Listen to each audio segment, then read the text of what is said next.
Checking YouTube audio 1 2 3 4 1 2 3 4.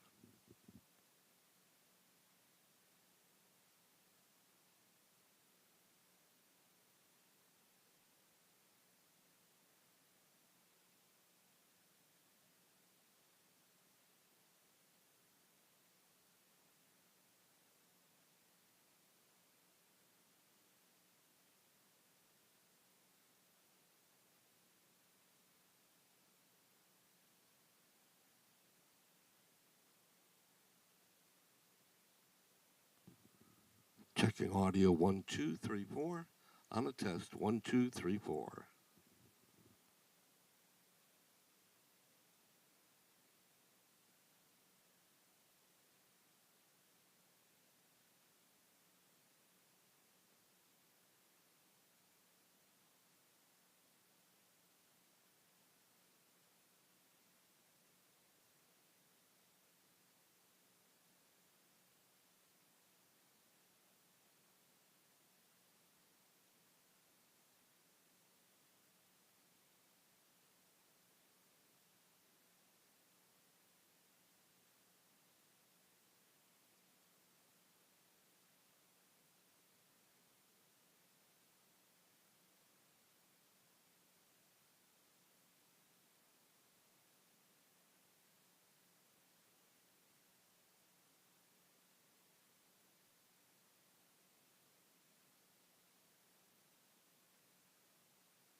Okay, we're going to go ahead and call the Planning Commission meeting to order, and I'd ask you to all please stand for the Pledge of Allegiance.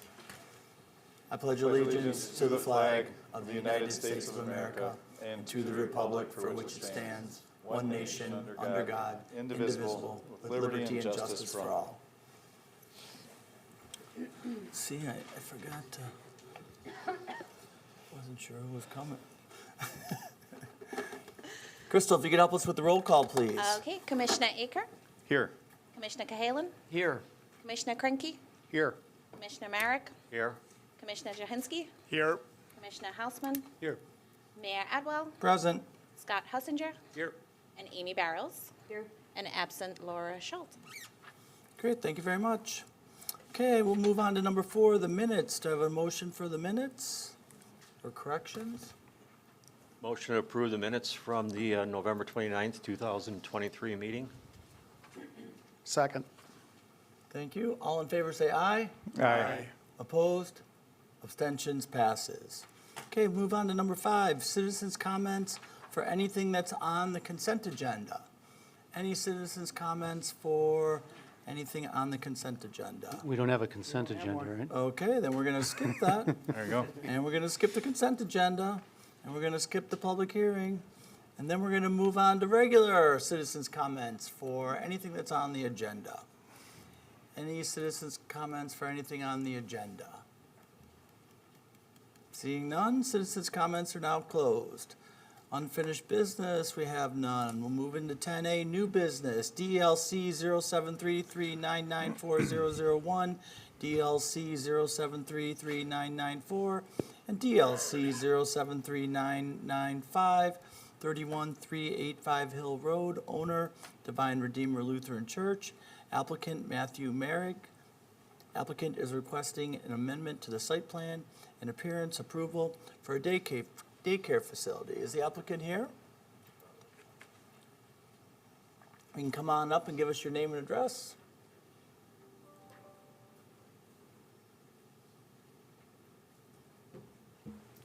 Adam Wolf, on behalf of Matt Mehring, Parkside Drive, Whitewater. Sounds good. Amy, you want to give us an overview, please? Sure. So this is the daycare facility that was recently approved on the Divine Redeemer property. The applicants are just proposing a slight site plan modification, amending the south side facade of the building.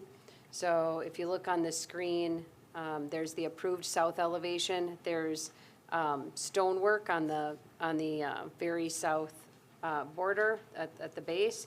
And then inside the U shape, you can see an even shorter stone base. Is it stone or brick? Sorry. Stone. Stone. And then they're proposing to remove that stone just in the L-shaped area. This isn't really visible, it's not visible to any of the adjacent properties. They just were worried about the safety for the children because that area is directly adjacent to the play area. So it was suggested they not put that in. So they are asking for approval. If you do recommend approval, I just recommend that you allow the removal of the portion of the brick at the base at the south elevation of the daycare facility.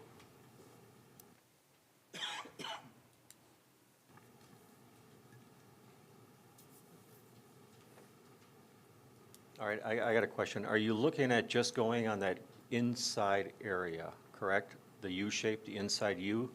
Or are you looking at the entire south-facing walls? Just the inside of the U itself. Okay. Is there a reason you're not going to the outside on the other two areas there?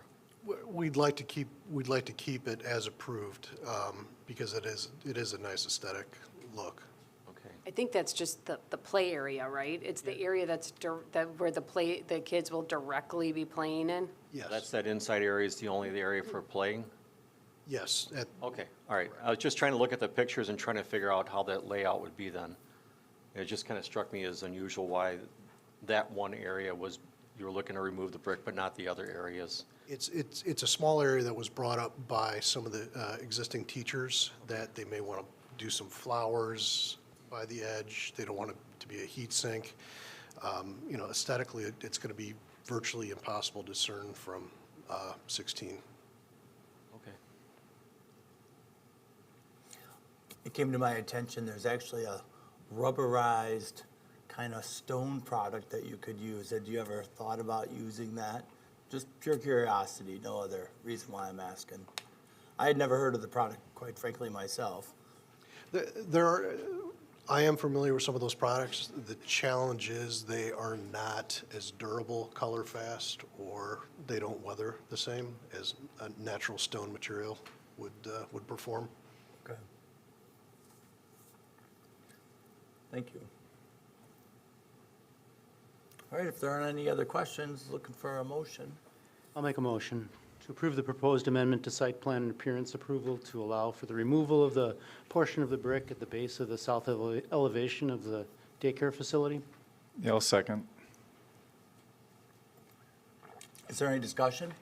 I'll make one point, and that was, I was asked my opinion about whether this could be approved at just the staff, and it seems like it is minor, and it is, but I just recall some situations where we've had a sequence of these small, very minor staff approval situations that culminated into a design for a pretty big structure downtown that looked far enough away from the original plans that it went from kind of okay to not okay. And so that's why I think this is a good policy to even bring these minor things up, especially when they're architectural elements. So that's just weighing in on why we're occupying your time tonight.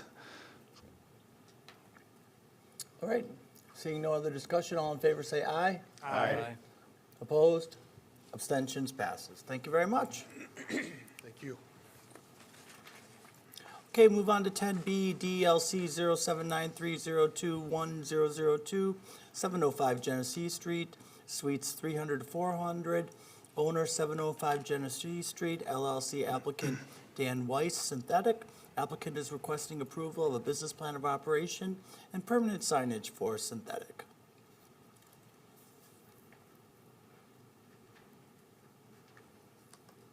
If you guys just help us out with your names and addresses. Absolutely.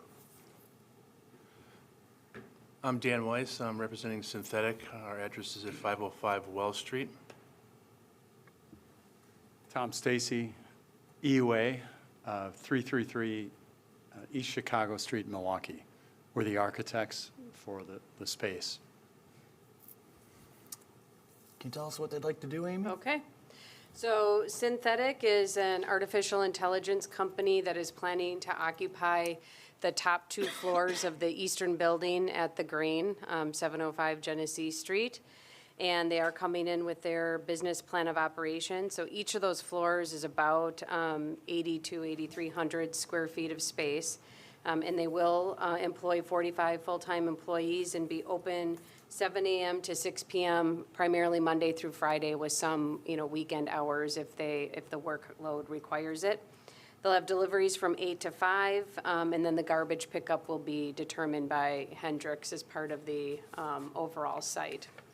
And just as a reminder, the garbage is downstairs in the parking facility.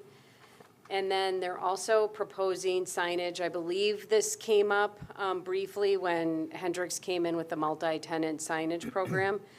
So they're proposing a sign on both the east and south sides of the building. You can, Mike, if you can put my screen up.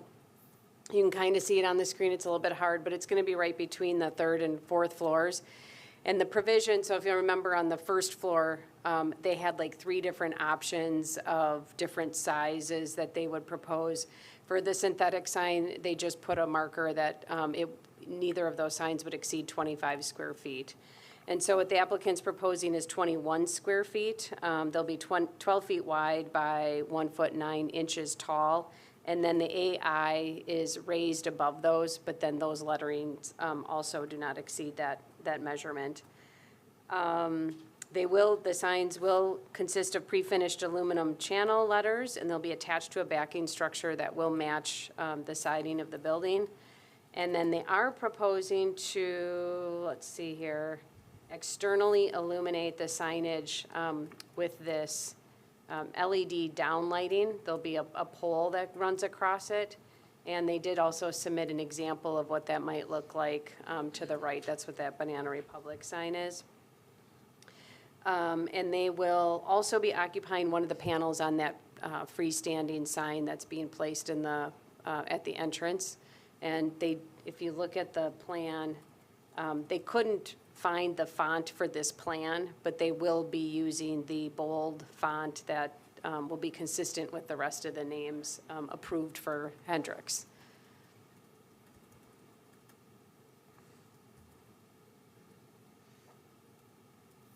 So based on their submittal, it does appear they comply with the multi-tenant program that came in. I would just look at that illumination and make sure you're okay with that. The downtown district does not recommend internally illuminated lights. It does allow external illumination, provided it's subtle.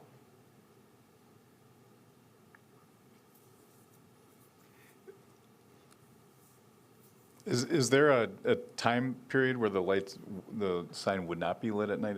Would you be turning it off at any point, like at midnight or something? There's no plan to, no, shut it Can off. There's can no you time please to- talk into the microphone? I'm sorry, yeah. No, there's no plan to have it shut off in any particular time of the night.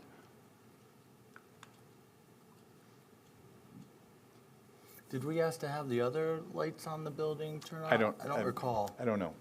I don't think so. I'm think just asking. Not I that think that couldn't be an option, by the way, but no. yeah, and I think is the clock illuminated 24/7? Clock, my recollection, that was on all night. And our streetlights stay on all night.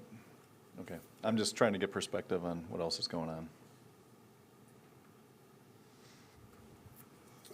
On the business plan of operations, I just want to clarify, the 45 employees, will they all be parking in that basement, or is that up to the employee? No, there'll be about 10 to 12 people actually parking in the basement, but otherwise, it'll be street parking wherever else we can find it. Okay. I was just curious, do you have a hybrid, do you plan to have a hybrid working model? People work at home 2 days, come in 3? Yeah, good question. We're typically in the office 4 days, 1 day at home, and we do have remote employees too. So we're an AI company, so we're going to have to find talent throughout the United States. So we'll be a hybrid that way. Now, are you starting in with 45 people already, or is that your? Yeah, we have 45 right now, and in all honesty, we'll be growing to, we're scheduled to be about 70 at the end of '24. Will you have 70 at this site? Another good question. Probably closer to 50 at the site, and then the rest will be remote.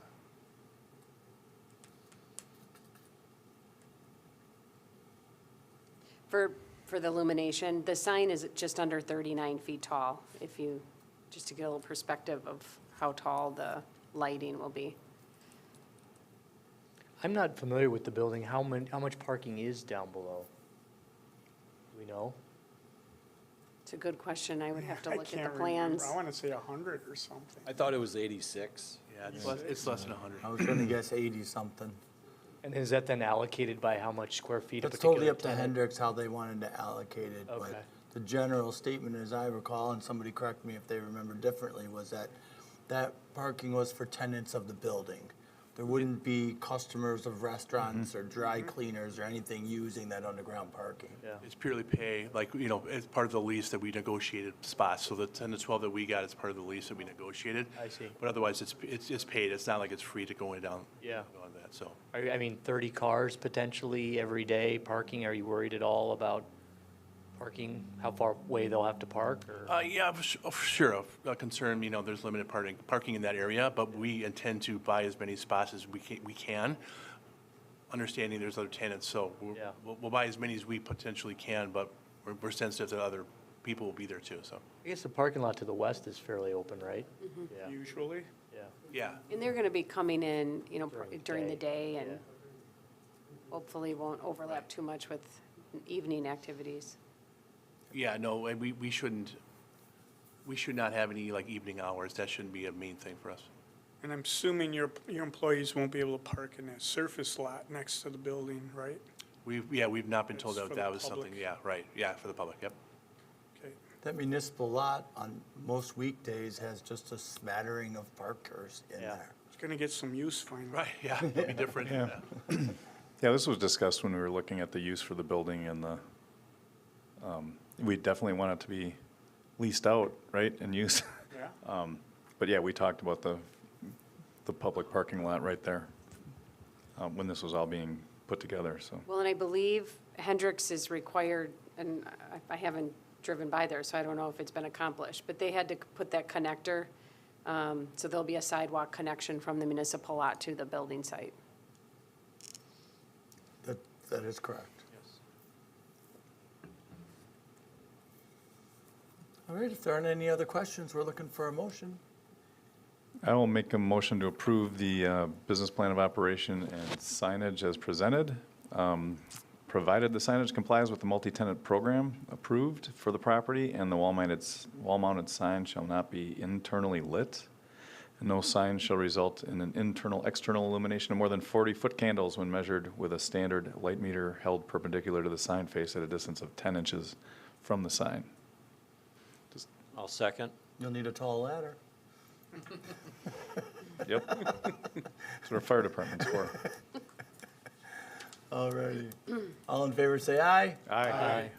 Opposed, abstentions, passes. Thank you very much. Thank you. Welcome to the city of Yeah, good luck. Delafield Get to in your work. new building. Okay, we're going to go on to 10C DLC 0792990 Oakwood Drive, owner St. John's Estate LLC, George Orwin III, applicant Bauer Sign and Lighting. Applicant is requesting approval of a permanent signage to modify the proposed entrance signage at St. John's Estate subdivision. Do we have an applicant here today? Come on up, sir. If you could help us out with your name and address. Yes. My name is Paul Butler. I'm with Bauer Sign and Lighting.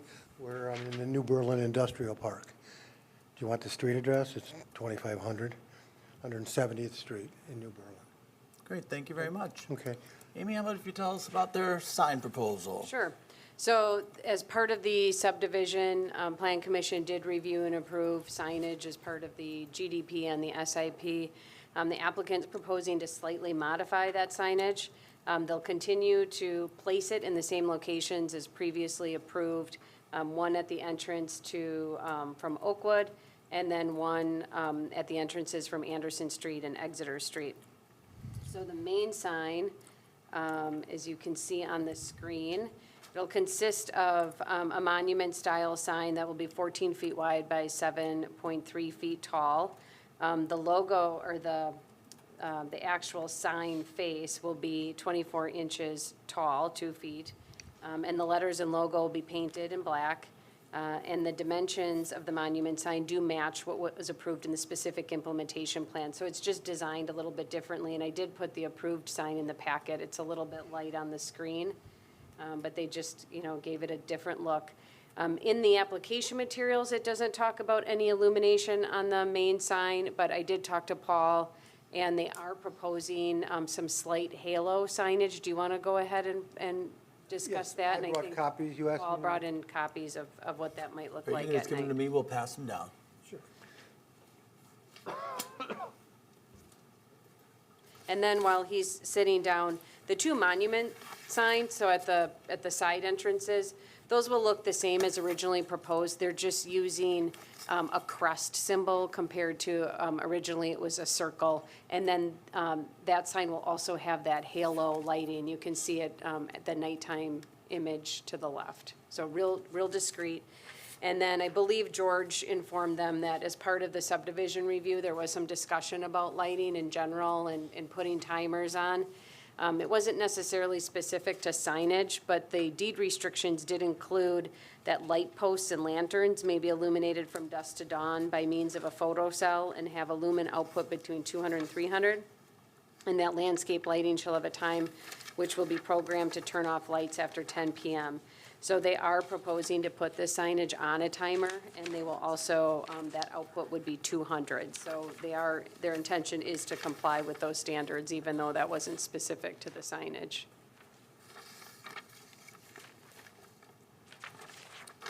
Anything else to add, or? Well, I mean, being sensitive to the community and being that the illumination is a big part of this, we did actually, we're gonna, on the monument signs, or the pole signs, if you will, here, we're gonna have returns on there. So there's gonna be a side to all these crests as well. So it'll eliminate or cut down on the splash, if you will, of the halo effect. It's gonna be about an eighth, actually, I'm sorry, a quarter of an inch off the masonry part. So that's the first thing. The second thing is on the archway, which is very unique, and that's why I included this. This is a company that makes these letters. We're gonna be making them ourselves because we have the capability to do that in-house. But they're gonna have, the front and back is gonna be aluminum, and it's gonna halo or splash from the outside, or from the side of the letters. And it's only gonna be a quarter of an inch, a 1/4 of an inch. So it's very minimal. It's gonna be, actually, it's gonna be an extremely unique looking letter. I don't believe I've ever seen one like this before, because it won't light front or back. It'll actually light on the back quarter of the back part of the sign. And the reason we're doing that is because there's no backing to it. There's not a backer. It's actually, they're see-through letters. You know, obviously, if you look at that, you know. So this is how you accomplish that, but also accomplish the fact that it's not gonna be very bright. It's just really gonna be a thin outline around the letters. It's all almost, in the dark, it's gonna look like it's floating. I know. It'll be unique. Yeah. I guarantee that. I think it looks really neat. It will. It'll be, it's actually, this is actually a new concept, and they actually snap into the side of the return of the retainer system. And the stone, is that fabricated stone? Is that veneer stone? Do you know anything about the monument itself? Or you just know about the sign? I don't, I only am doing the signs. We're not doing any of the masonry work. Okay. We did ask the electrician, and we're not doing electrical either, because we're not electricians. But we did talk about, as Amy pointed out, putting timers on all three of the signs. So we would achieve that as well, and obviously we would do it on whatever sensitivity you want to do as far as, you know, going on at 5 and off at midnight or 9 o'clock or whatever, you know. Their goal, what they're trying to achieve is, you know, the entryway into the subdivision, all three of them, they want some type of illumination for that. And what purpose does that serve? To have the, The sign's illuminated. yeah, So you can see them in the dark. I understand that, but I mean, I'm trying to think of, I mean, I understand subdivisions like Bristlecone Pines and that, where they've got some exposure to Highway 16 and there's traffic going by, it's like, hey, there's Bristlecone Pines. The street, especially Oakwood, the street that's on, these, you're gonna be illuminating directly north, and the main consumer of that signage is gonna be 2 or 3 residences and the people that are pulling in there. I know when the development was first laid out and the specific implementation plan was discussed, we did ask if the signs were gonna be illuminated, and the answer then was no. And you've got, these are very spectacular and very consistent with the St. John's architecture in the surrounding area, these entranceway, these pedestal monuments and that. I'm just curious if it's for advertising, or why would you light a sign at night in a residential area if not for advertising? I don't believe, and I'm not sure of that answer, to be quite honest with you. They came to me, and we did the signs, and they asked if they could be illuminated. And then working and looking through the city and the requirements, and knowing the city, and obviously Bauer Sign, been doing a lot of signs for 45 years, and we're sensitive to all the different, you know, ebb and flows of the particular municipalities, if you will. We came up with what we thought was a unique idea. Why they want them lit, I don't know. I mean, I really don't have that answer. I know it's not for advertising. It's probably just for more of a, It seems like it's more of a vanity thing, and I know when we've had similar signage for subdivisions in the city, the sanctuary is one. The length of complaints and that for where the lights went and how they were just bothering neighbors was quite contentious and for quite some time, and I'm just trying to avoid that, and I don't want to try to slight a really critical part of somebody's subdivision design, but it didn't seem important at the time of the approval of the SIP, and I'm just curious what changed. And it doesn't sound like you were told, but I was asked to do it. I understand, I understand that, okay. It wasn't something that, because I've done signs for this, for, Daryl, who is actually, working with them. I did Redmond, which is another subdivision, and several other ones, and, some of them are lit, some of them aren't. Why they illuminate them, I know their original concept was they were gonna put spotlights on them, and we told them we couldn't do that. They wanted to have spotlights coming up from the masonry part across, going straight up, and splashing up onto the sign. And we did not think that was a good idea. We thought, no, that's not gonna float, it's not gonna work, it's not gonna be something that is really indicative of the community and the other houses around there. So our challenge was to come up with something unique, something different, something that, is not advertising, really. It's just more of a really neat illuminated look, And and as I look at these pictures, I mean, this is very subtle lighting. Oh, it's I mean, extremely subtle. it's not, you're gonna see the outline of the letters and that's it. It's not gonna travel very far. It's not gonna be obtrusive to neighbors travel at all. across the That- street. You're exactly right, Mayor. It's there to outline the letters at night. Basically, it's not there to advertise, it's not there to promote anything. Isn't the reason for the sign to find the subdivision? I mean, Yeah. so and- you know and this where is, you're turning. I think wouldn't. the most subtle way you can light it at night Well, yeah, and I and guess use I'm it to not find it. familiar with what you guys went through with the sanctuary, but I know outside of us is Waterleaf, and that's on 24/7. I don't know if anybody's complained about it.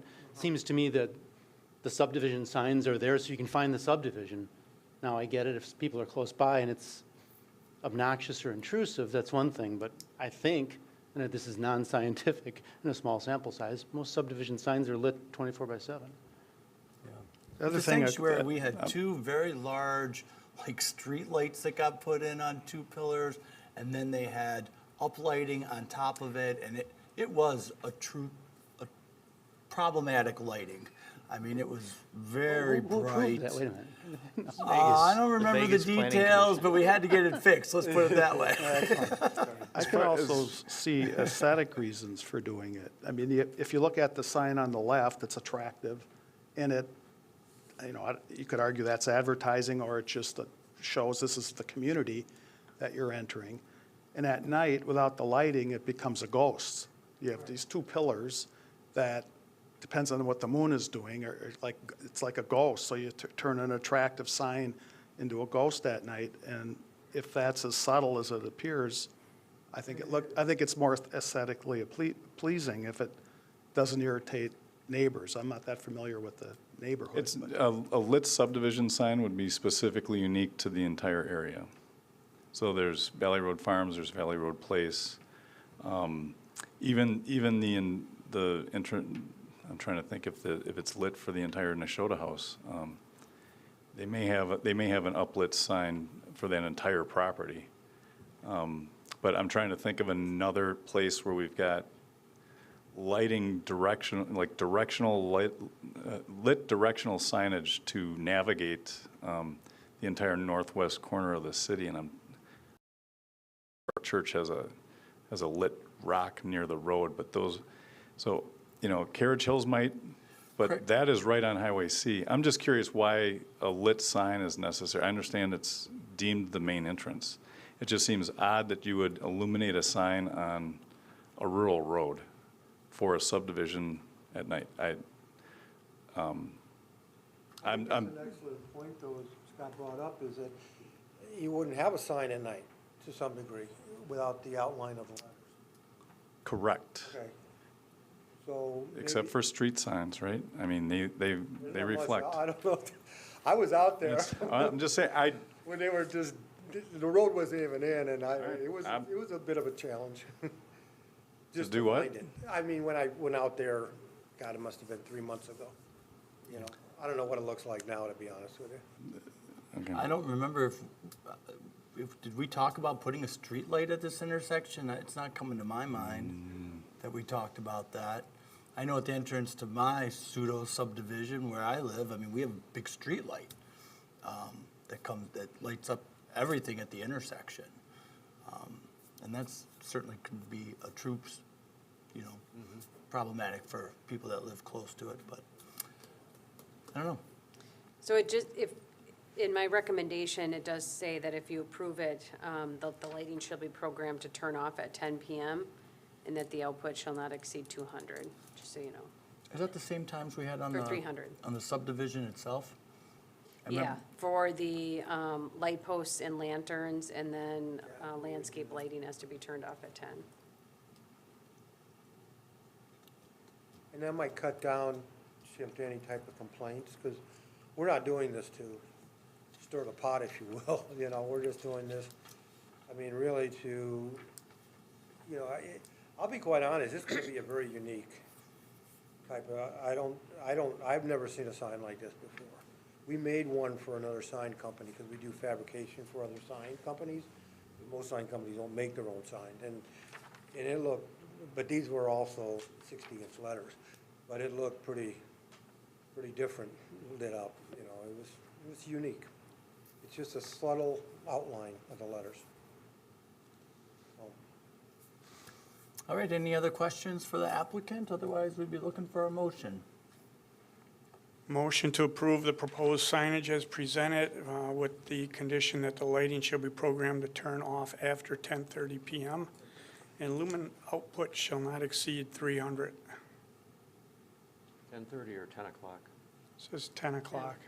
10 o'clock, or, Yeah, you mentioned 10:30. Did I? Oh, 10 PM. okay, Trying to give them I just, I'll second that. So point of clarification, in all of these, I noticed it in reading it. It says program to turn off after 10 PM. Does that mean that the lights need to be turned off from 10 PM on, or sometime after 10 they get turned off?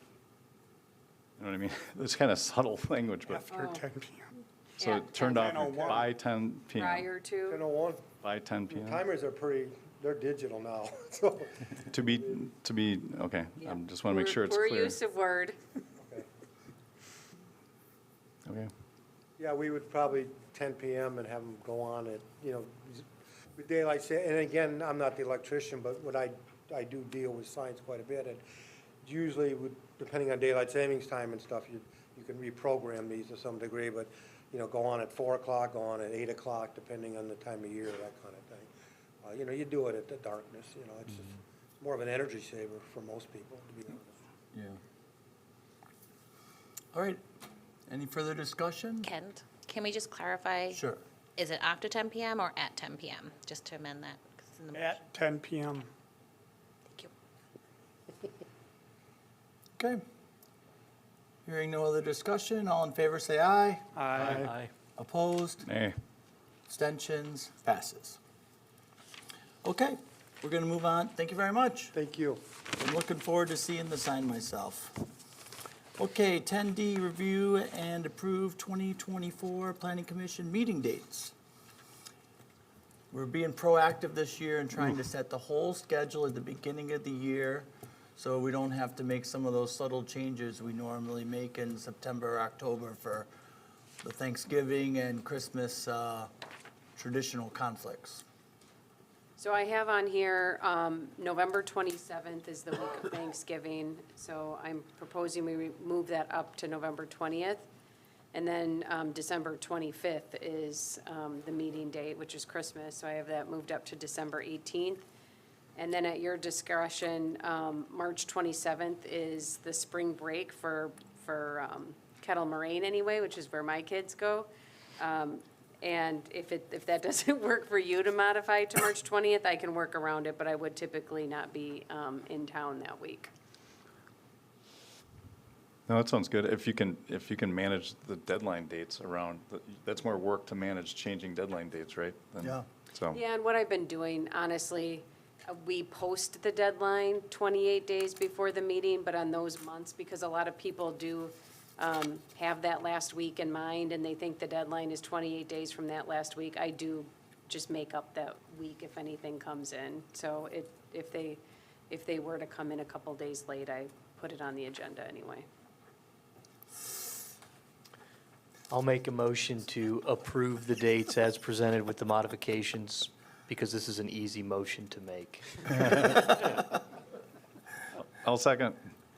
All right, all in favor? Aye. All opposed? Abstentions? Passes. Okay.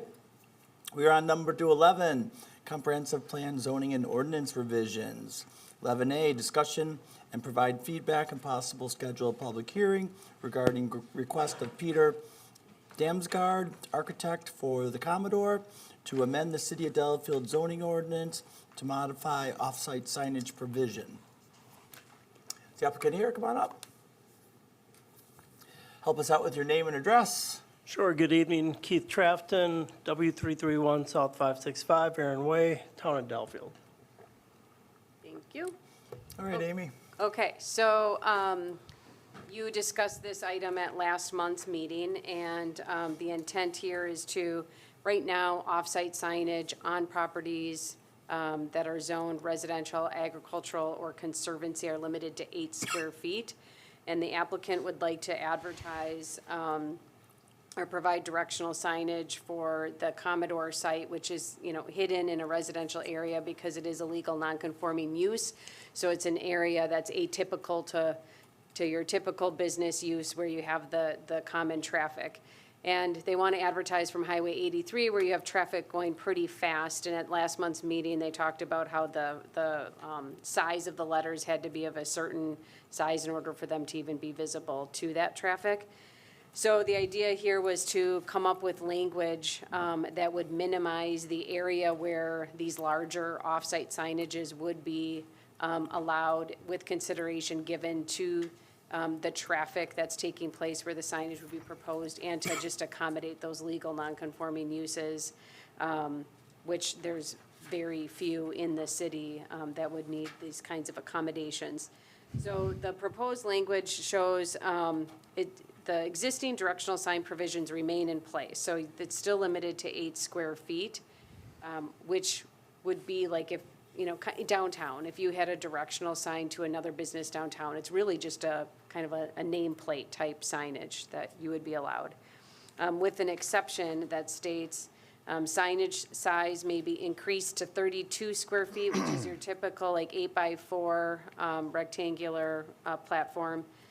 If the 32 square foot sign is located along a state highway and is accommodating a legal non-conforming business operating as a conditional use permit located within the city of Delafield. And the legal non-conforming business shall be located on property with frontage on Lake Nagawicca, because that's really the only legal non-conforming use where you would have this type of issue, and within 3/4 of a mile of the directional sign.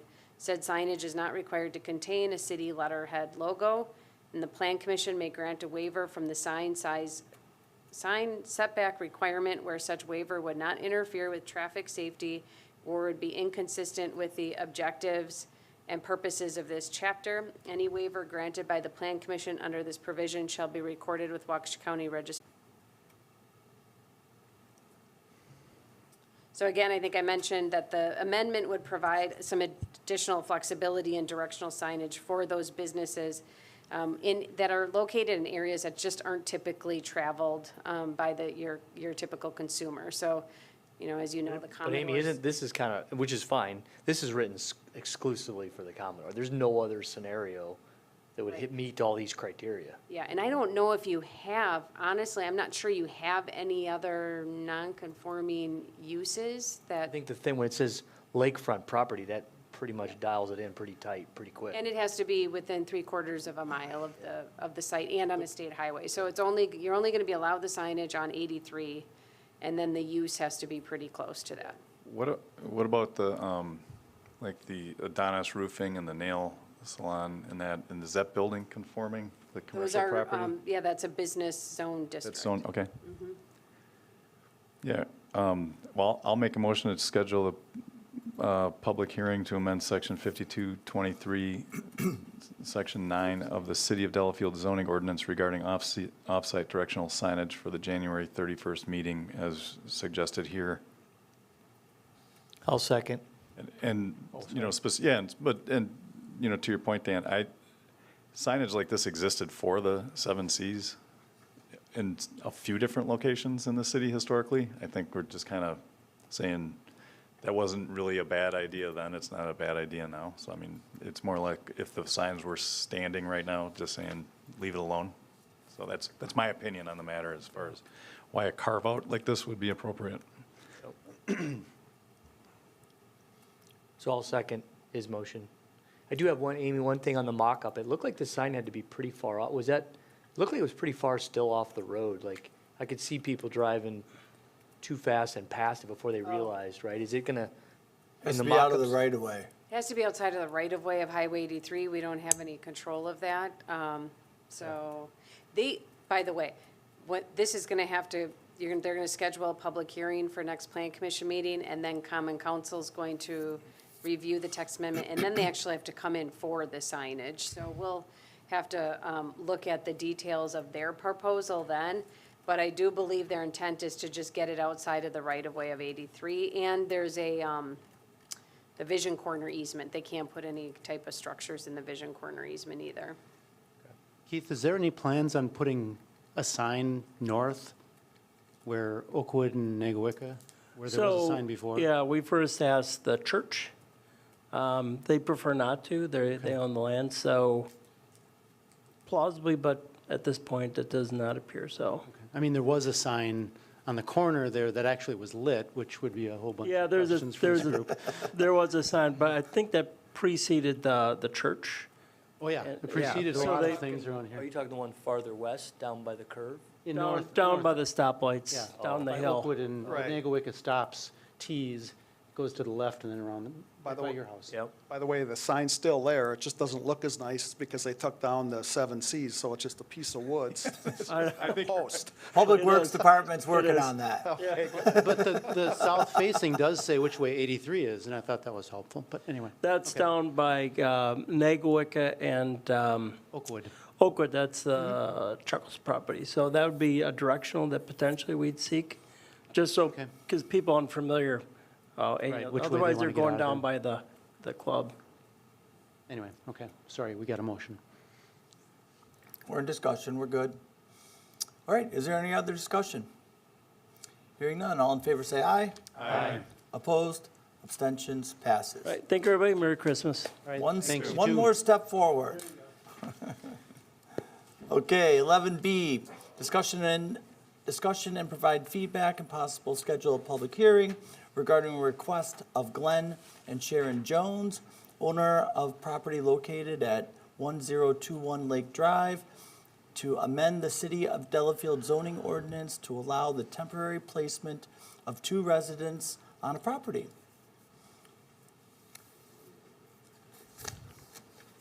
You guys could, like everyone else, share your names and addresses, and then we'll ask Amy to give us an overview.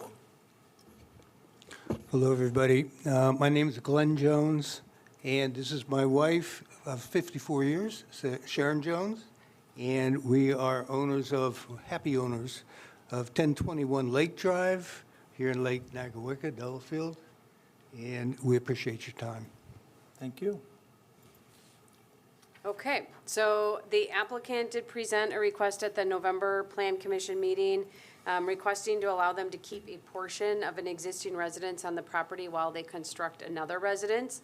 Their plan would be to remove the existing residence prior to occupancy or immediately after occupancy of that new home. At the time, the applicant did reference a previous section of the ordinance 52-13 that talked about how the Plan Commission could grant an exception for 2 residences to exist on a lot. That has been removed from the ordinance. It was recommended by Plan Commission and adopted by Common Council earlier this year. And then the applicant also further stated that the intent of the new language in 5212 was met because the structures won't be habitable at the same time. So just one structure would be habited at any given time. And then the applicant, in their application materials, which were included in the packet, did provide their justification, reasoning for why they would like to have the 2 structures remain. And then they also proposed some conditions that they would be willing to accept if the 2 homes were to exist. Since the last meeting, at the time the applicants requested and the Plan Commission agreed that the attorney should provide an analysis, watch the tape from the last meeting and then provide analysis of whether or not the text amendment would be required if neither of those structures are habitable. In the packet, there was the analysis provided by the city attorney. He did state that the existing code would not allow the temporary use of a second residential structure, and that the habitability of a principal structure is not an issue when determining whether a second principal structure can be constructed on the parcel. And by the existence of a residence being placed on a parcel, the use essentially has commenced. So with that, the applicant did receive that information and did end up formally applying for a text amendment to allow the temporary placement of 2 residential structures. And then they did provide their conditions. Now, the conditions are, specific to what they're agreeing to do. Just keep in mind that whatever text amendments, if you did decide to move forward with them, they would be applicable citywide unless you, placed provisions on where and when they're applicable. And then, you would want to have some conditions in place. So I'm just going to quick read these off. And I know you probably want to speak as well. But in their circumstance, they're willing to accept the following conditions, which would include there would only be one structure that is authorized for occupancy at all times. There will only be one structure occupied at all times. The original structure must be unoccupied before the new structure has been permitted occupancy by the city. The original structure will be raised within 30 days of the new structure being permitted occupancy. The owner will provide adequate funds. They estimate theirs to be $50,000, an adjusted amount per the city recommendation, to be put into an escrow fund controlled by the city. If the owner does not raise the original structure, the city has the sole discretion to use the escrow funds to raise the original structure.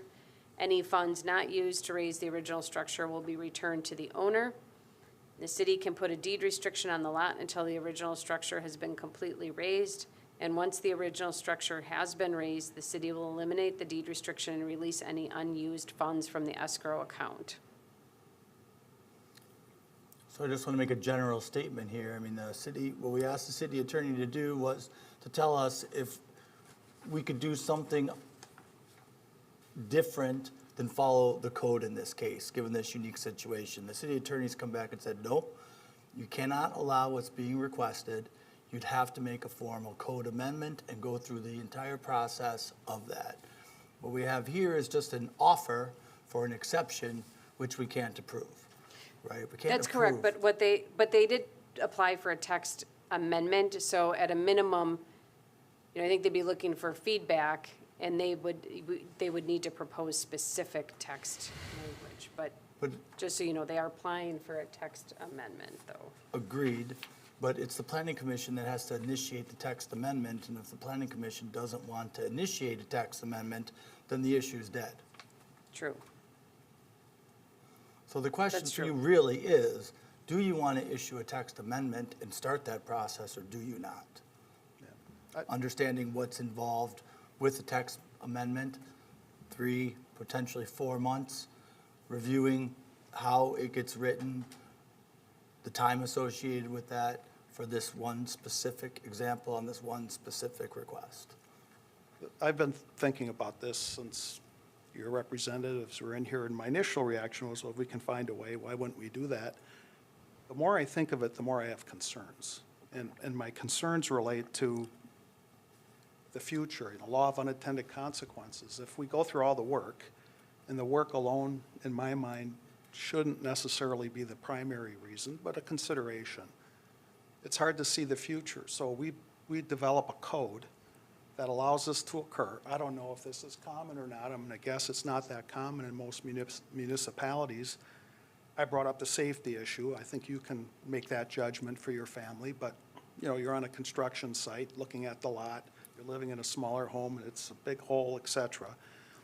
And I know your neighbors were in favor of it, but in the future, a neighbor might not be in favor of it. And, something similar, because whatever we build is going to have whatever we create is going to have precedent to the future. And it's going to apply, I think, to everybody else who sees the code and says, I want to live in my house while I tear down the other one. And it's because I can't see what consequence that has. I can see your situation, but I can't see future situations. And that just gives me pause. I'm just sharing my thoughts on this because I've given it a lot of thought. Yeah, I mean, I have to agree in a lot of ways. You know, we just got done, okay, you know, there's timing. You know, this took place back in May. We changed the municipal code to be where it is today. This would be asking us to go back to the way it was, which essentially cancels out all the time that was put into that at that time. And then after this case, if we want to revert back to where it is today, we go through the exact same process. Now, my concern then is if we did that process, now we've just created a precedence for a single address that anybody can come in the city and say, I would like to have a text amendment. We understand that. But if we do take it from where it is today, go back to where it was, then go back here, we're flip-flopping. And I don't think that's a good thing for the city to do as a whole. We have to somehow get a direction, develop a direction, and keep it moving forward that best suits the overall usage in the city. I personally would not be in favor of creating a text amendment to allow for the two residents on the single lot. May I say something? Sure, go ahead. So I understand where you're coming from. I guess the thing that we moved to California, and my career was in Silicon Valley, and in high tech, we had to deal with what is and what was, but we always dealt with what can we do, where are we going, what is it that we can change. And you've heard the phrase before, but this was what we did, and we thought outside the box. We were always thinking outside the box. And if you look at what we're trying to do here, I think if you fast forward 2 years, we're all going to be in agreement. The intent is that we'll have one building on the lot, and it'll be one building occupied. How do we get from here to there? And that's what we're asking to your help, is to not, our intent, I believe our intent at the end of the day is the same with all of us. It's just the wording is getting in the way. The code is getting in the way. And how do we make that code work so that, you know, we look, I'm 78, she's 75. 10 years ago, we bought this cabin. We thought the cabin would be cool. The master bedroom's on the second floor, and it doesn't work anymore. I need a bedroom on the first floor. The home has been built, and this, that, and the other thing, and the air conditioning sort of works here, but the heater sort of works over there, and we want to fix all that. We want it all to be good. And I brought something. Okay, could I ask a question? Sure. Real quick, because I wasn't here last week, so I don't have maybe the backdrop. The strategy that you have is to maximize using the property as much as you can until you have a new facility, right? That's what I'm reading in between here. Okay, the strategy is, we have a cabin. Let me finish maybe the question. Why not, you know, it's cold in the winter. Why not start your demo in August, get it going and have it ready for the next summer? And then we don't have this issue at all, and we don't have to, Yeah. see the issues we got to make Our builder says it's a year. It's a 12-month period. We occupy the cabin 3 months. Right, so it's not a year-round, so why not just why not just do that strategy? Because what I'm hearing, which is true, is it's a long process to modify the code, and there are people down on the lake who could fit into that code, and now all of a sudden, we have to administer a lot more escrows here, escrow that. It's just, it becomes bigger than just you know what I mean? So why not just implement a strategy where you know, it's cold in August in Wisconsin. Start in August. And see if you can get done by July of the next year, and then you're just got that smaller window. Why wouldn't that be a strategy? would you like to tell my builder to get it done? And I mean, a Yeah, it's builder tough, says I agree. it's 12 months. And, I mean, we've looked at saying, well, let's just rent a place nearby. Guess what? This is a popular place to be, and there are no rentals around here. There's nothing to buy, you know, I mean, and we do not want to lose a season. I don't know how many more seasons we got up here in this wonderful town, but we don't want to lose one. And I wanted to show you, this is the reason we're here. This is Oh, our nice. family, okay? And this is, some of it is from California, some of it is from New York, and some of it is here in Heartland. They love it here, and they come and they visit us. And this is 4th of July, and this is why we want to stay here, and why we'd like to preserve another summer season. If we could find a way that we could raise the property and get going on it and not lose a season, I'd love it. I mean, we're just trying to preserve our lifestyle a little bit longer. My main concern, and Scott, I don't know if you have any knowledge, or Amy, to what you were talking about, using your analogy with Silicon Valley. I think when you went down that path, the idea is that whatever came out of it would be good. I'm not confident, and I'm not saying I know, I can't recite it. I'm not sure this is a good idea, to have this code in place for the whole city. I can't recite a lot of things. I talk about the law of unintended consequence, but that's what concerns me. We'd be creating something that everybody else can follow through, and is it a good idea? I don't know. But you did understand that the restrictions that we would put on it, that there may be 2 buildings, but there's only one building that could be occupied. I'll just make up an example. Create the code, and a year and a half from now, somebody comes in and they want to do the same thing. And the nature of the construction process, the neighbors come in and say, I'm glad they're going to enjoy this, but we're not, because they're going to have a house there that would give the construction people more space. And I'm making up a scenario, and we're saying, well, you have to live with it because of what we created today. So that's just an example. I'm trying to think about, I don't have anything against you wanting to spend time with your family. I'm just trying to think about, have we considered all the elements that in the future could cause problems, either for neighbors or other concerns we hadn't thought about? You know, let me address that one issue you brought up with regard to the safety in a construction site. The other alternative is we just remodel. We just add on. That's a construction site. It's different. I mean, it's a distinction with a difference, but valid point. Again, I'm not trying to put handcuffs on your ability to enjoy your property. The more I think of it, it seems to me that, unlike your analogy, we're creating something that we're not certain what the future holds about whether or not it makes sense for the city, for the law of large numbers, not just this circumstance. That's just a concern I have.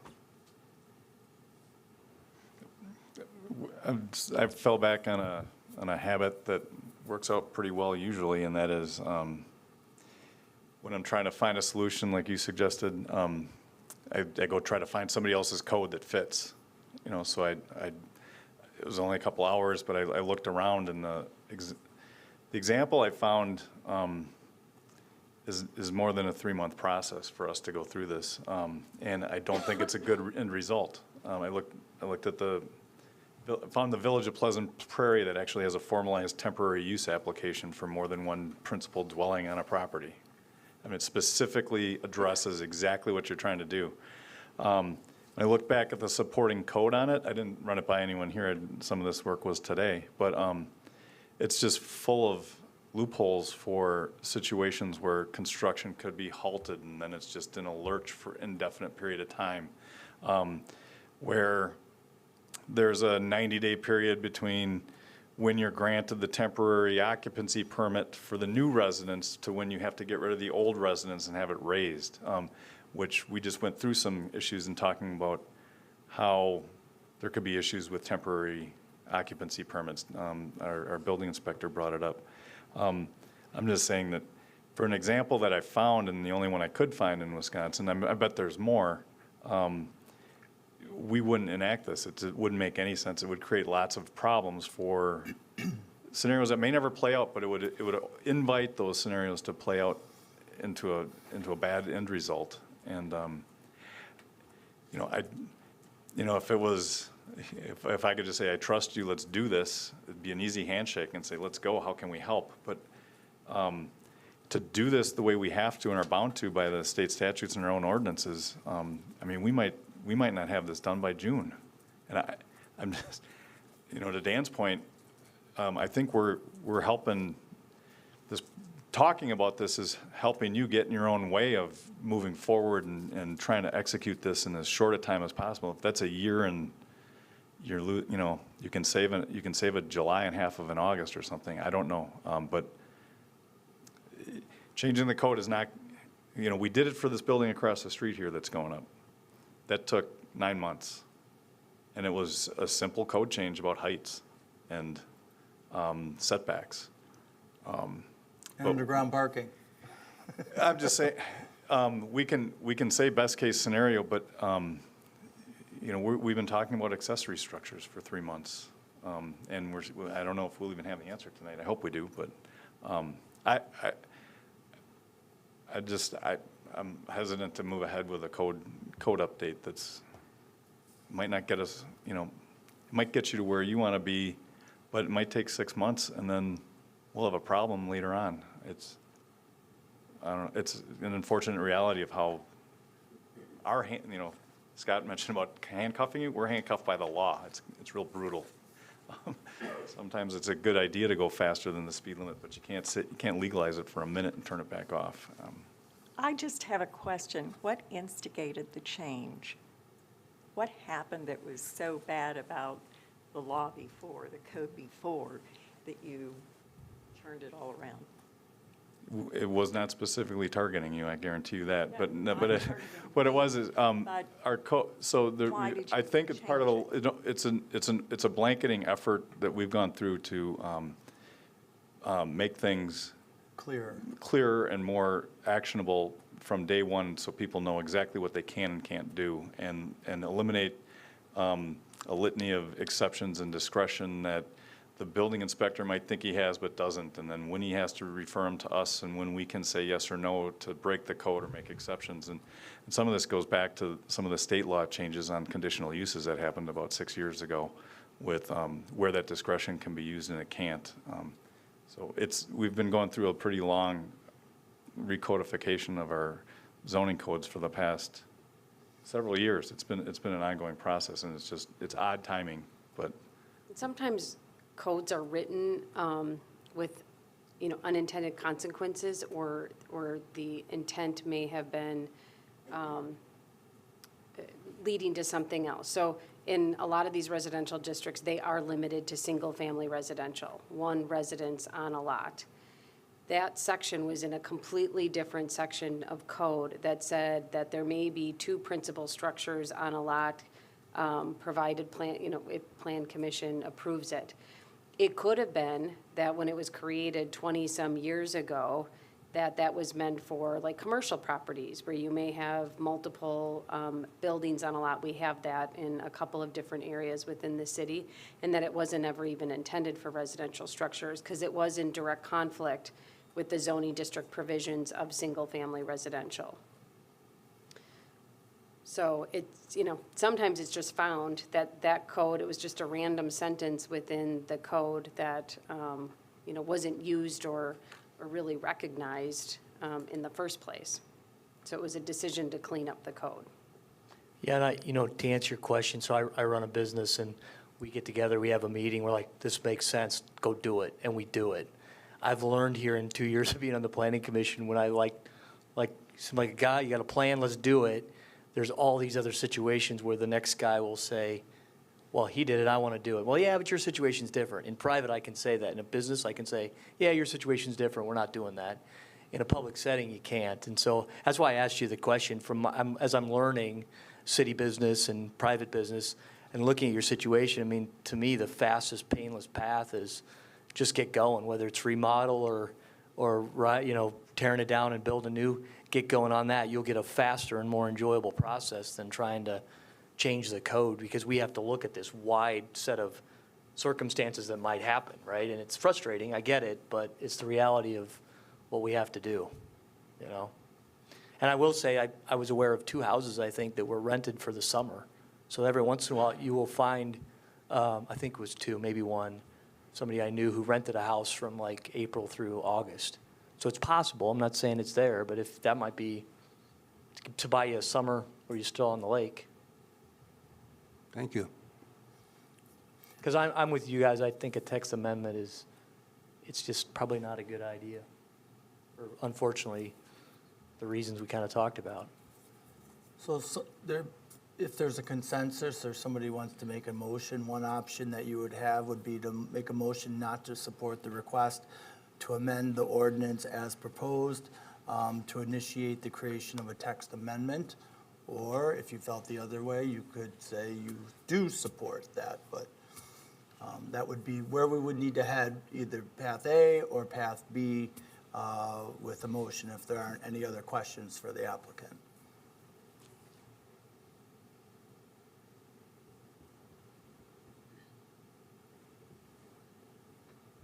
All right, well, I'll make a motion to deny the request for text amendment as laid out in our packet, and just maintain the current code that we have in place. I'll second. Amy, does that meet what you'd like to see? Yeah, I mean, at this point, you haven't established the public hearing to deny the actual amendment. What you are doing is you're not supporting the request or initiating the application to move forward. Which is good, which is an option, correct? Yeah. So probably a cleaner way to say it would be to make a motion not to support the request to amend the ordinance as proposed or initiate the creation of the text amendments. Okay. Then I'll amend my motion to reflect what our city planner has stated. You got that, Crystal? Can you repeat it? Sorry. Motion not to support the request to amend the ordinance as proposed or to initiate the creation of text amendments.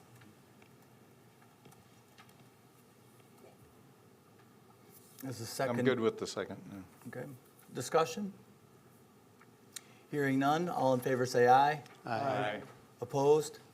Abstentions? Passes. Thank you. Thanks for coming in. Thanks for coming in. Best of luck building the new house. Okay, number 11B, discussion, let's see, yep, did that one. 11C, discussion and provide feedback and possible initiate text amendment and schedule a public hearing for amendments to section 52-110, permitted accessory uses in all residential districts, 52-291, zoning board of appeals, and any other related provision of the city of Delafield zoning ordinance. Amy? Okay, well, Tim said we've been working on this for 3 months. We've actually been working on it for 1, 2, 3, 4, 5 months. So this is our 6th month, trying to get through this one. So at last month's meeting, and I know a few of you were absent, we were specifically looking at the provisions for accessory structures and the architectural requirements that might relate to a larger size.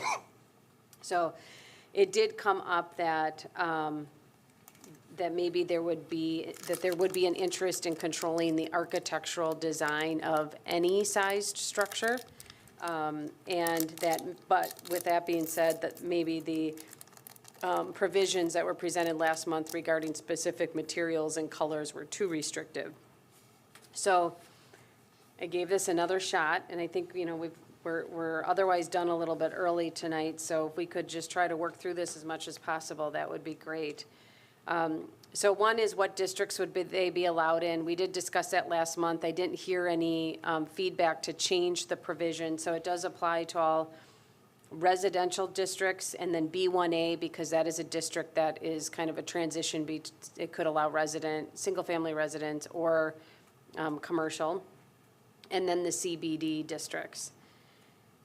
And then also the limit on the number of accessory structures was 2, and that would remain the same, and that's also similar to existing language. I did redline it from last month because you should be specific. Using the term structure versus building are saying 2 different things. So structures can include decks, gazebos, pergolas, stuff like that. I think that your intent is to regulate no more than 2 buildings, which would be roofed buildings. So I do think it's important that although we're going to be in like an accessory structure provision, that we would switch the terminology to buildings for just these few provisions. And then there was no change made to the uses that would be allowed within those buildings, so it would include the limited plumbing to a single sink and toilet. And then the size limitations, we modified from October. Amy, and can they're I just really, go back to your distinction on building and structure? yes, So on the that makes sense to me.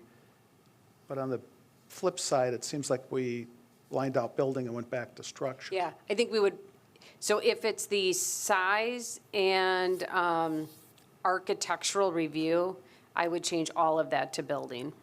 Okay. So yeah, I didn't make that change throughout, but Well, I it was would, made, you lined out building and then underlined structure. Maybe it was just yeah, I would change it to building. I think I actually made myself some notes when I was preparing for tonight.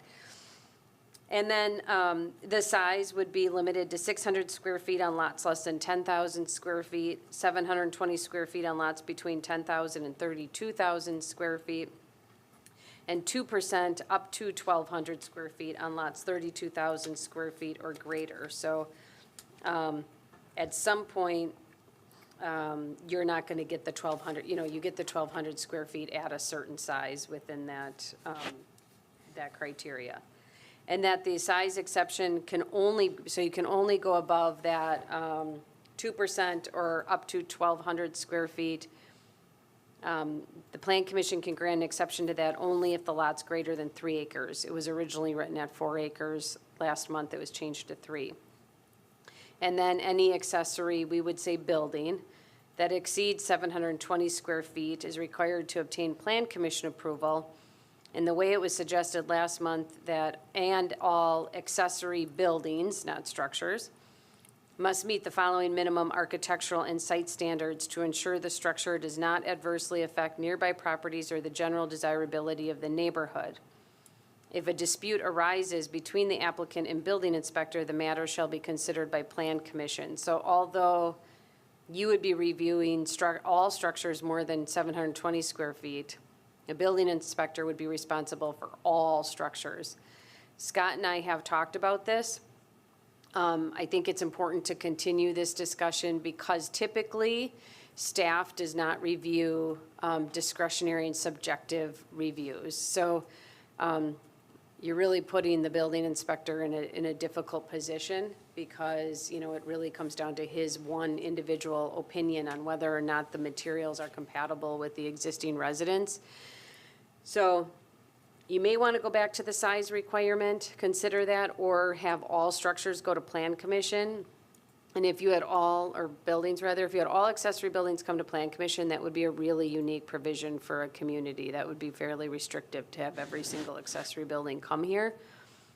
Or you can modify that size to something smaller, but like, Scott and I were talking, there's a lot of those Menards and Home Depot sheds that are maybe 120 square feet. They're going to be very standard. And typically they're not, we wouldn't subject them to architectural review. And then instead of having similar colors and materials, we modified it to the accessory structure shall be compatible with the principal structure and left it at that.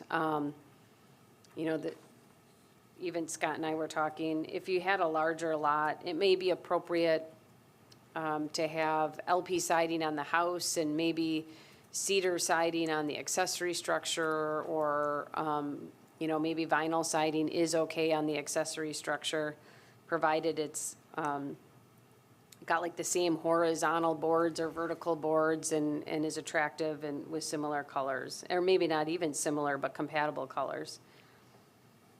And then it does state that steel and aluminum structures must be located a minimum of 50 feet from a lot line and are only allowed on lots 5 acres or greater. So those would not be allowed unless those provisions are met. Do you want to say steel and aluminum sided structures? Sure. We're just talking about the siding, not Yeah. steel beams or. Yeah, good point. And then proportions of materials are subject to Plan Commission review. I do still have on here that roofing materials are limited to dimensional shingles, tiles, cedar shake, or manufactured slate, and that metal roofing may be considered if compatible with the principal structure. You may or may not want to keep that in. And then windows may be required on all sides of the buildings. That would be to your discretion, but it kind of puts people on notice that that's something you may look for. Is that the way you can word that, Amy, or do we have to say windows will be required? I would say may, because there might be circumstances where the building, kind of like Divine Redeemer, if it's not visible to anybody, there's a heavily wooded area, you may not want to put windows on that. Or if it has other architectural features, Right, like a jog in the, versus one long Right. wall. Okay. Shutters. the number and type of doors may be limited. Plan Commission retains the right to require additional architectural detail. Review of decorative lighting to ensure compliance with Section 5227. Lighting is limited to downward lighting only, and landscaping may be required to minimize the impacts of the structure on the neighborhood, and a deed restriction may be required. So all of this, if the content is there, then I would go through it with the city attorney and make sure it's written appropriately for a public hearing. But I guess I would be looking for specifically for direction on any of it, but probably most importantly right now, the architectural requirements and whether or not you're going to want to have staff review smaller structures, or if we go back to the 720 square feet or come up with another number. And I hope we can all answer those few questions that are left, if they exist, and make a motion to have her review our changes tonight with the city attorney and schedule the public hearing, so we can move to You the want to next get this step. over with? I want to move to the next step. How'd we land on 720? I'm trying to remember. We just come up That with was that, a or was that the two-car number? garage? It's a three-car Three-car, okay. garage. That's So we right. had kind of went through like Right, that one okay. car, two-car, three-car garage.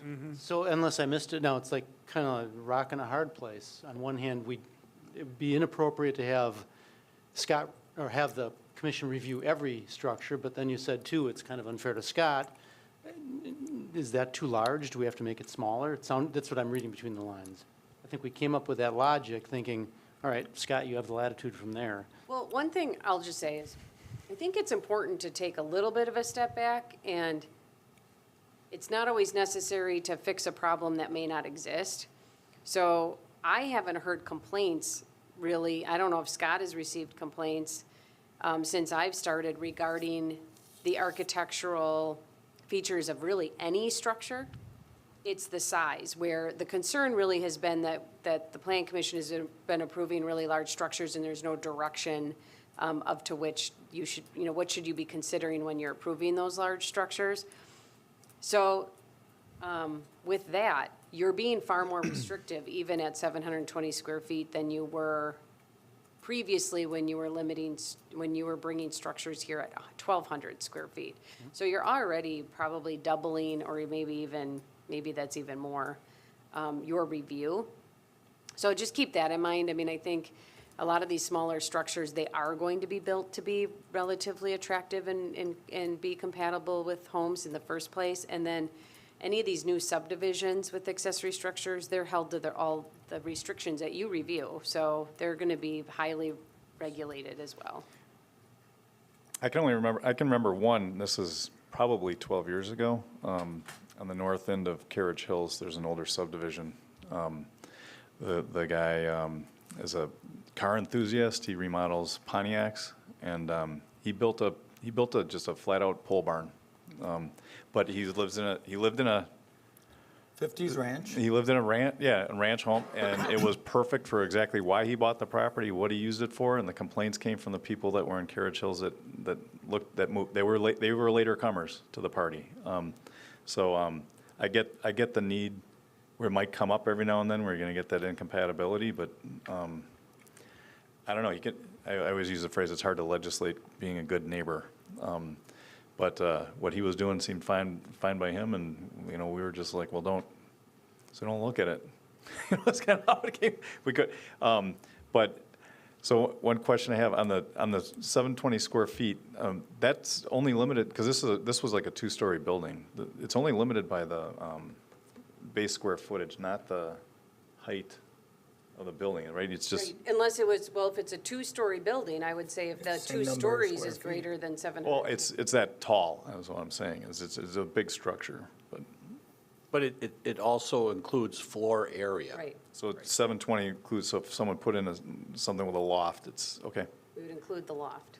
Yeah, I mean, you can't, I agree with you, Amy, as far as this, we are putting in place restrictions that didn't exist before, and we're not really in response to a problem. I got to go back 12 years to figure out one that upset someone, and at the end of the day, when you look at the situation, this was someone's Carriage Hills side yard, and it was across the street, and it was like, it was not really, didn't merit much discussion. It came as a complaint to the council is all it did as far as whether or not this was a nuisance. And I mean, I've only got that history to relate, so unless someone else has a different example, I don't know why we'd want to be more restrictive than this at this first pass, and maybe we can address a problem later and tune it up. I'm ready to move on. I think I've been the one that keeps bringing up why wouldn't we give the same protections to people with a 600 square foot as we would 720? A lot of my heartburn is relieved when I chatted with Amy about this, and you mentioned that all these new subdivisions have their own association requirements, which took a part of my concern away.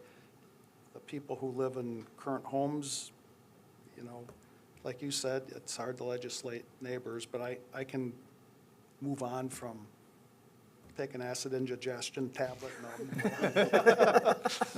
You have a good point, though. It's not meant to be discriminatory that way, but again, the subdivision, some small homes and smaller subdivisions have really tight covenants too, I mean. One thing you could consider, like the steel and aluminum structures must be sided structures must be located on a minimum of 50 feet from a lot line and on 5 acres, and can only be allowed on 5 acres or greater. That could be unrelated to size if you wanted it. I shouldn't say that. You could say that any steel and aluminum structures have to come to Plan Commission for review, but. Then we're gonna get all those little Regardless of Menards size. buildings, aren't we? But then Plan those are Commission needs to have standards. I mean, so it gets up here, what are your standards? What's that? Yeah. Yeah.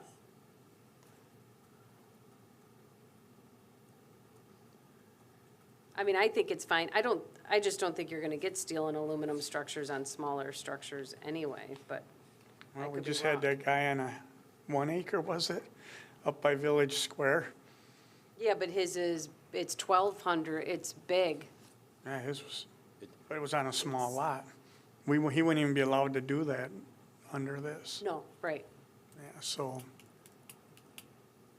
Amy, quick question. Are you sure you want to include R6 and R7H? It's multifamily, I think, elderly housing. Would this prohibit a clubhouse? R6 and R7 is coming to Plan Commission for a site plan review anyways. So you would have your opportunity to make sure it's appropriate. point. I'm not sure those districts should be included. At least think about it. That's up to you, I guess, if they're coming to Plan Commission anyway. Well, Would I this don't know that I would prohibit a clubhouse? I don't know in a if I would call a multifamily? clubhouse an accessory. It's almost part of the whole, I mean, it's okay. I don't know. What I think it's saying is that, okay, if it exceeds 720 square feet, it's got to come to Plan Commission. That part's really not an issue because it's coming anyway. But depending on the lot size, it would be limited potentially be limited in size. That clubhouse, but I don't know if a clubhouse on a district like that, if you could probably call it a principal structure. And the clubhouse would have to come as a secondary process, which I think would be very unusual, wouldn't it? If mean, you're a gonna put in a clubhouse would be- clubhouse, you put that in right away. Yeah, that's part of the overall site plan, so my point is you would have control over it anyways. I'm not sure this should apply, but that's up to you. I'm just pointing it out. I'm just thinking, remember that there was that guy near Village Square, the condominium on the east side of, does Delafield have land on the east side of Yeah, 83? 83, the east side, yeah. Remember he wanted the big outbuilding? Right. To store his own personal vehicles, and we said, he couldn't have personal storage on a condominium project like that, but. But he any wanted a change big in that site plan would have to come here anyways, regardless of this. And then this body would have to deem it appropriate, architecturally, use-wise. Architecturally, yes, but size, then if you don't put it in here, there won't be limitations on size. So that's Okay. something you have to decide on, whether or not you care.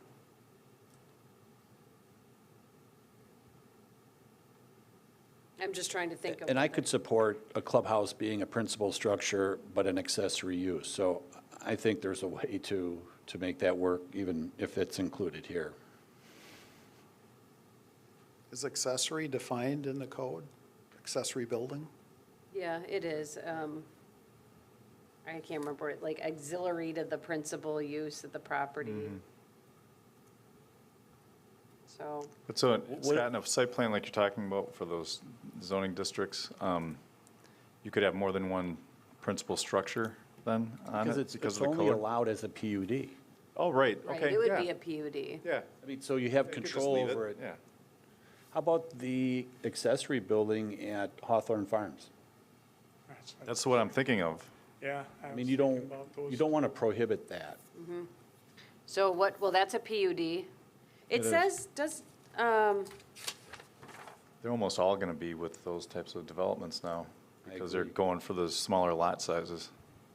I mean, we could put in here to be safe that developments approved as part of a planned unit development are excluded from these provisions. I think that's great, because you still have control. PUD has standards in the PUD section of our code. Is their name Clearview down here? Didn't they have plans to put in a building that was acting like a clubhouse or Well, gathering yes. spot? And we approved it. Yes. Right, it hasn't, nothing's been done. Yeah, and I wouldn't call that an accessory Okay. building. I think they're all part of the CU. They're all different uses that are there. It's a community center kind of thing, Yeah, Yeah, I don't know that I that would would. have to come here anyways, and it did. and it did. Just need to build it. Well, they tore the old home You're down. replacing a house, they should get something.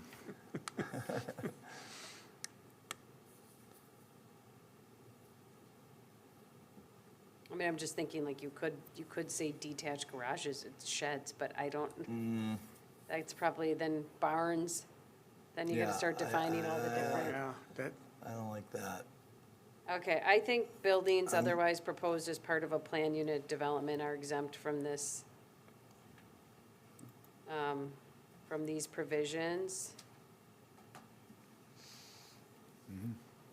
You might get a really interesting development on Highway 83 that would need the flexibility and not be handcuffed.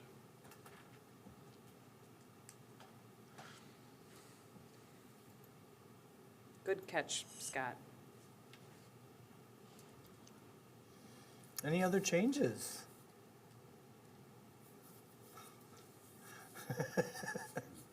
So this needs to go to the attorney and then a public hearing. Does anyone want to initiate the text amendments and schedule a public hearing? After I review. do, I would like to initiate the text amendments and schedule a public hearing. Will we be ready at January's meeting? For January 31st, I think it is, right? Yes, I would like to do that. That's my motion, I should say. I would like to second that. Let's do it. Woo-hoo!